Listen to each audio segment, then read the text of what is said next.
Alright, Fresh Coast 40K fans, obviously we're not at Gamer Sanctuary. We're actually hanging out in Mike's basement. We both had the Friday night free tonight, so we decided to get together and do some War Machine. It's been a while for me, and he's just getting into his new Skorne army. The Journeyman League is still going on up at Gamer Sanctuary. It's the last night for it there, so that we figured they'd be kind of packed too. That and we can just, you know, break out some pizzas and some beers down here and have a good time. Let's take a look and see what we're each going to be bringing today. Okay, for the upcoming Machinations League, I decided I really want to try to learn how to play this game, and I think there's no better way than to start out with the Battle Box Caster. So I'm going to use P Striker. I'm going to try to use him for the majority of that first section of the league, and then switch to E Striker, and then hopefully by the time the third leg of the league goes on, the Mounted Striker version will be available too. So with P Striker today, we're going to have 2 Stormclads, some of my favorite jacks, and an Avenger. Hoping to get some knockdown shenanigans, but Mike did something a little dirty to keep me from taking advantage of that. We got a Squire here for the extra focus, of course. It's kind of a must include, and then a unit of Stormblades with the officer and banner, and then 2 Storm Gunners in the back. 35 points today. All right, I'm going to let Mike go over his army because I don't know anything about Skorne. Yeah, we don't really have anybody else at GS that plays a ton of Skorne yet, so I got Xerxes as my beat stick caster up here. Sorry, Warlock. He's going to hopefully get in and beat some guys up. He has a Void Spirit here. It's an incorporeal. It's pretty nasty. This is actually a Sentry, but I have Tiberian at Gamer Sanctuary for their contest painted up, so he's going to be Tiberian for today. Yeah, we had to leave our models up there for the day. Mm-hmm. Basilisk Kreia. The Kreia Animus is amazing. Swamp Gobbers, obviously for their big cloud. Beast Handlers to enrage Tiberian and make him mad. Citrati back here. These are actually going to be out in plastic in April, so that'll be really nice. I'll probably get another unit of Citrati. They are 11 points for this whole unit, though. Very expensive, but they each have 8 wounds. Shield Wall, they're really tough. And Weapon Master, of course. Yeah. You know, and I just want to point out that his 11-point unit with let's see, 6 guys is the same as my unit of, let's see, 5, 6, 7, 8, 9 guys here. So yeah, I think some of the Cygnar stuff is a little bit off in points. Anyway, do they keep have 8 going. wounds each? No, they have 1. Yeah.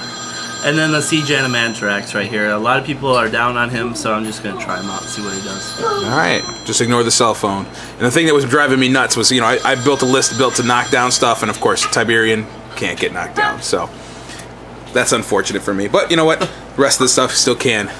We'll see if those uber expensive infantry units in the back last very long when they're knocked down. Alright, we're going to move into deployment in first turn. Alright, here's a shot of the table after deployment. I have my Stormblades and my Stormclads next to them just so they can grab that free focus. Striker and the Squire in the back, and of course the Avenger over here on the side. And Mike has everything kind of castled up right here in a big old brick. So let's get a little closer shot of those guys. They're impressively painted. I love the Skorne color scheme. It's really cool. Red and gold always makes me really excited. Play some more games. Alright, moving into turn 1, I have the first turn. We're going to do all of turn 1 in one video, just like most of the time with War Machine. Turn 1 is just usually a lot of getting ready for turn 2. So for me, everything kind of moved forward in a block. The Jacks all ran forward. The 2 Stormclads got free focus from the Stormblades. Striker cast Blur on the Stormblades, Arcane Shield on the Stormclad here in the front, and that was it for my turn. Back over here, I'll let Mike tell you what he did because, again, I have no idea. So I moved everything up. I gave Defender's Ward to the Siege Animanthrax, so it gets +2 armor and +2 defense. The Kreia did her Animus so that everything within 2 inches of her gets +2 armor and defense against ranged attacks. Xerxes put Fury on Tiberian. It's +3 damage to melee attack rolls and -1 defense. He also used his martial prowess to give them +2 movement, +2 inches of movement, which is really nice because they're move 5. So they shield walled and moved up, just getting ready to see what Josh can do this turn. All right, moving into turn 2. All right, everything I had advanced slowly. I upkept Blur and Arcane Shield. I left myself a little lane with a Striker to shoot at the Void Spirit, which you can see is no longer there. I cast Snipe on Striker. Took a shot with my pistol, which was just in range after Snipe. It was just at 14 inches.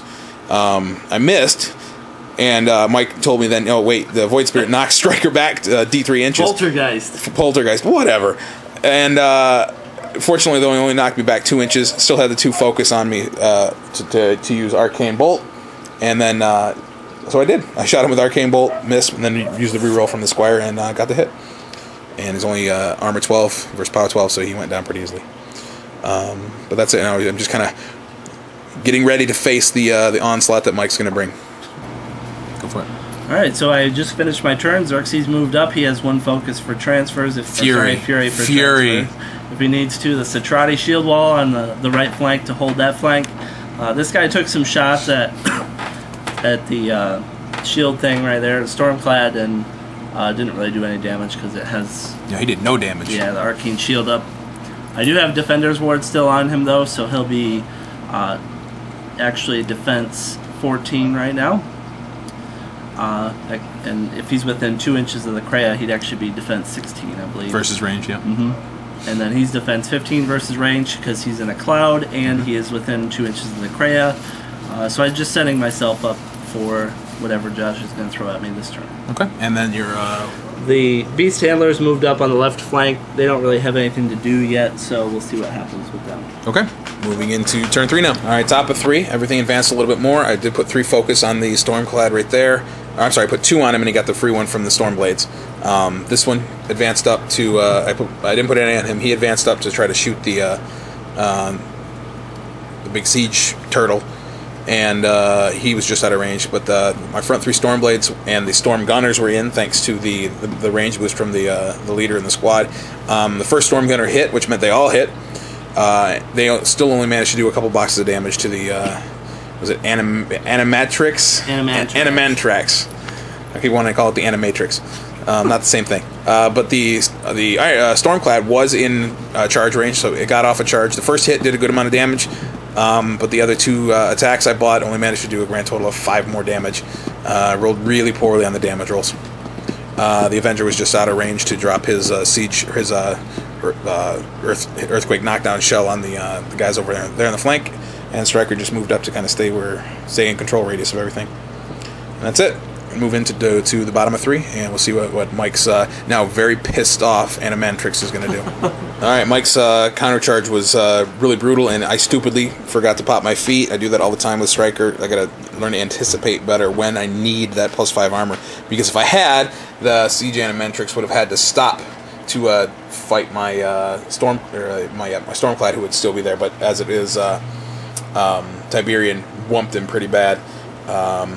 The Animatrix came in and hit the Avenger hard enough to cripple its cortex, so I can't give him any focus. So he's just gonna be beating it around with that sword a little bit. And these guys over here charged into my Stormblades. Took out 4 of them. Xerxes did pop his feet, so everyone got an extra die. So the Weapon Master's charging at 5 dice. It was crazy. But the 2 over here on the Stormclad only managed to do a grand total of, I think, 4 points of damage. 4 points of damage total.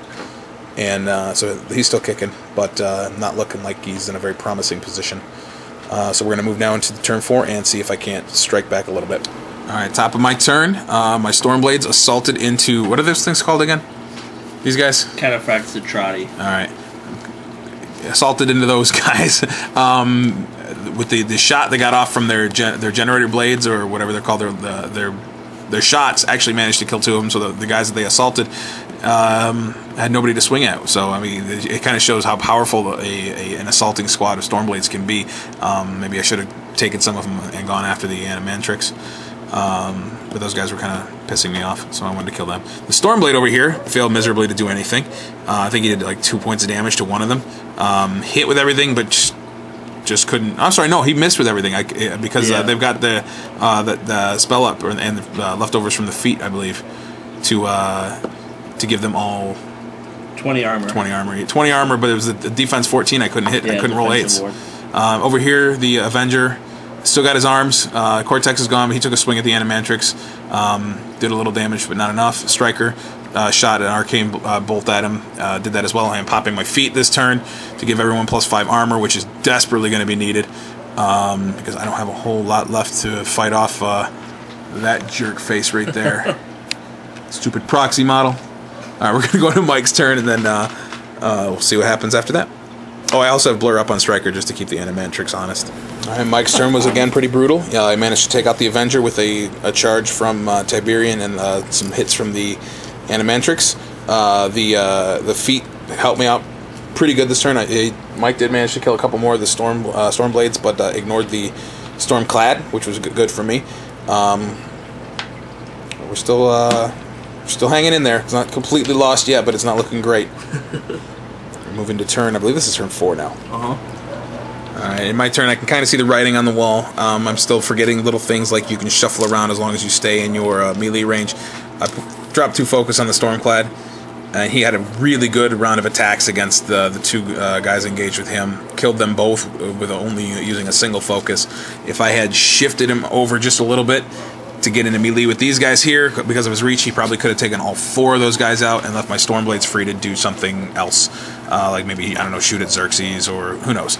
But as it is, I had to get Striker out of here. I know it's probably a dumb move, but you know what? I'm still learning. I want to get the feel for how this this game is played and how these particular models play. So I just had Striker charge in there and kill the one guy who had been wounded with a lucky Electro Leap hit. He put Arcane Shield on himself and then is camping a single focus. So we'll see what if Xerxes can take him out. How many swings it takes Xerxes to take him out? Let's just put it that way. All right, moving into Mike's turn. Oh yeah, I did kill the Siege Animatrix with the Storm Gunner in melee.